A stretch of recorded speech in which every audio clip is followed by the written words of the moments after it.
is a beautiful day out today, so I decided that tonight I would read from you from out here on my little porch. I hope you had some time outside today.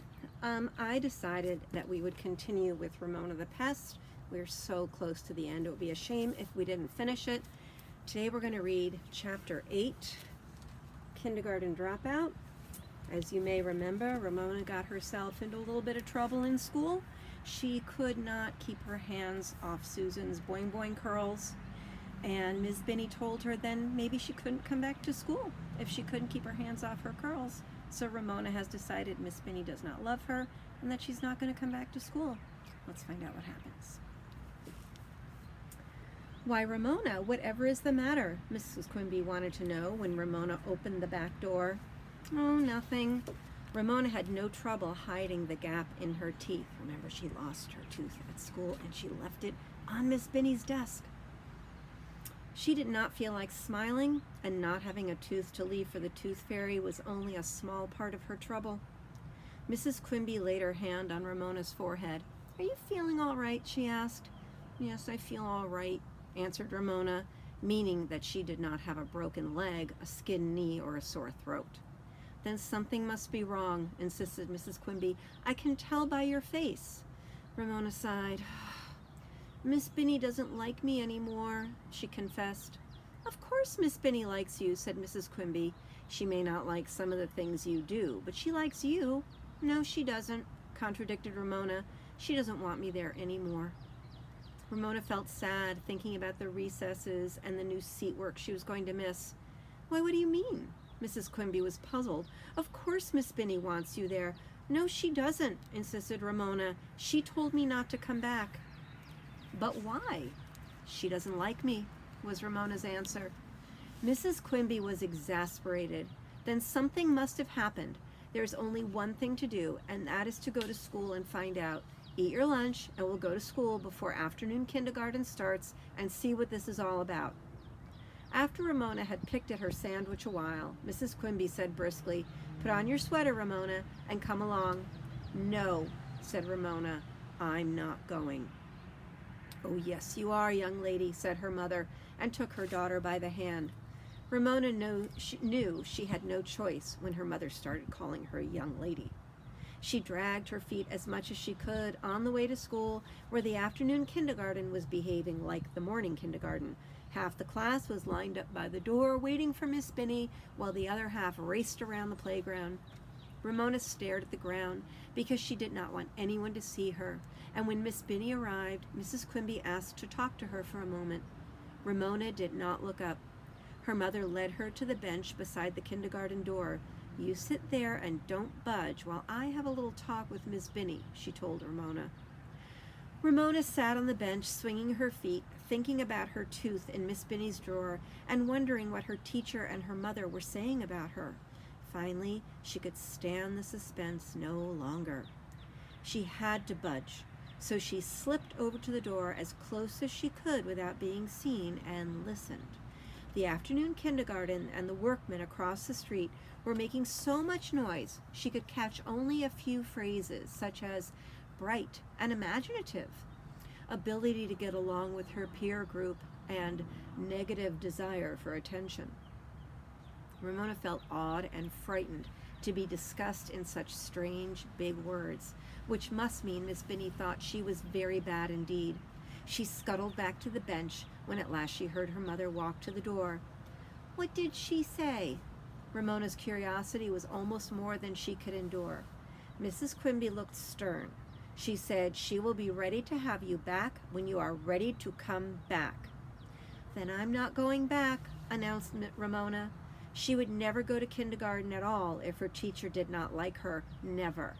Oh, yes, you are, said Mrs. Quimby wearily. Ramona knew better. Thus began a difficult time in the Quimby household. But Ramona, you have to go to kindergarten, protested Beezus when she came home from school that afternoon. Everybody goes to kindergarten. I don't, said Ramona. I used to, but I don't now.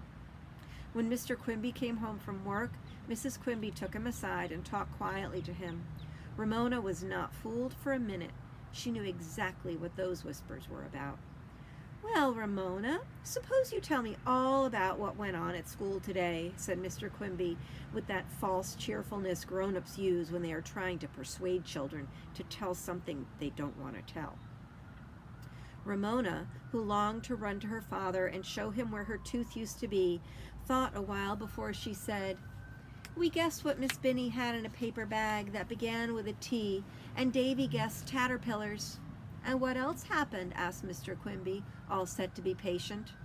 Ramona could not tell her father about her tooth, and she was not going to tell about pulling Susan's curls. Nothing much was left to talk about. "We learned T," she said at last. Mr. Quimby gave his daughter a long look, but said nothing. After dinner, Beezus talked to Mary Jane on the telephone, and Ramona heard her say, "Guess what? Ramona is a kindergarten dropout." She seemed to think this remark was very funny because she giggled in the telephone. Ramona was not amused. Later, Beezus settled down to read a book while Ramona got out her crayons and some paper. "Beezus, you don't have a very good light for reading," said Mrs. Quimby, and she added, as she always did, "You have only one pair of eyes, you know." Here was an opportunity for Ramona to show off her new kindergarten knowledge. "Why don't you turn on the Donzer?" she asked, proud of her new word. Beezus looked up from her book. "What are you talking about?" she asked Ramona. "What's a Donzer?" Ramona was scornful. "Silly, everybody knows what a Donzer is." "I don't," said Mr. Quimby, who had been reading the evening paper. "What is a Donzer?" "A lamp," said Ramona. "It gives a lee light. We sing about it every morning in kindergarten."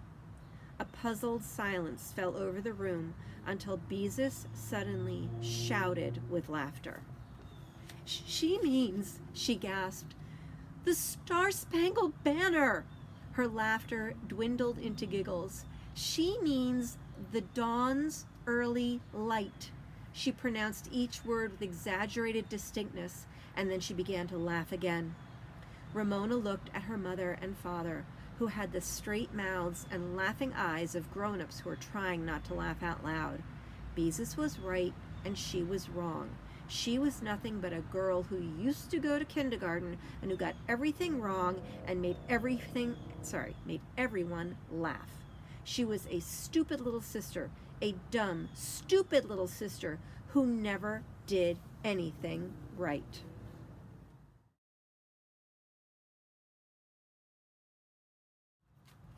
She wanted to make her whole family feel as angry as she felt. Mean, mean, mean. She was glad her heels left marks on the wallpaper. Glad, glad, glad. "Mother, Ramona's kicking the wall," cried Tattletale Beezus, as if her mother did not know what Ramona was doing. "It's my wall, too." Ramona did not care if Beezus tattled. She wanted her to tattle. Ramona wanted the whole world to know she was so bad she kicked the wall and left heel marks on the wallpaper. "Ramona, if you're going to do that, you'd better take off your shoes." Mrs. Quimby's voice from the living room was tired but calm. Ramona drummed harder to show everybody how bad she was.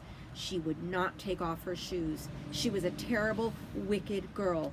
Being such a bad, terrible, horrid, wicked girl made her feel good. She brought both heels against the wall at the same time. Thump, thump, thump. She was not the least bit sorry for what she was doing. She would never be sorry. Never, never, never. "Ramona," Mr. Quimby's voice held a warning note. "Do you want me to come in there?"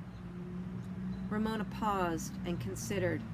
Did she want her father to come in? No, she did not. Her father, her mother, nobody could understand how hard it was to be a little sister. She drummed her heels a few more times to prove that her spirit was not broken. Then she lay on her bed and thought wild, fierce thoughts until her mother came and silently helped her undress and get into bed. When the light had been turned out, Ramona felt so limp and tired that she soon fell asleep. After all, she had no reason to try to stay awake because the Tooth Fairy was not going to come to her house that night. Tune in tomorrow to see what happens next in this chapter. It's a long one, so I have to read it in 2 parts. I'm going to go in and have dinner. Last night, I had a sandwich for dinner. an ice cream sandwich. I had ice cream for dinner. Don't tell Miss Jai. I'll talk to you guys tomorrow. Good night. Bye-bye.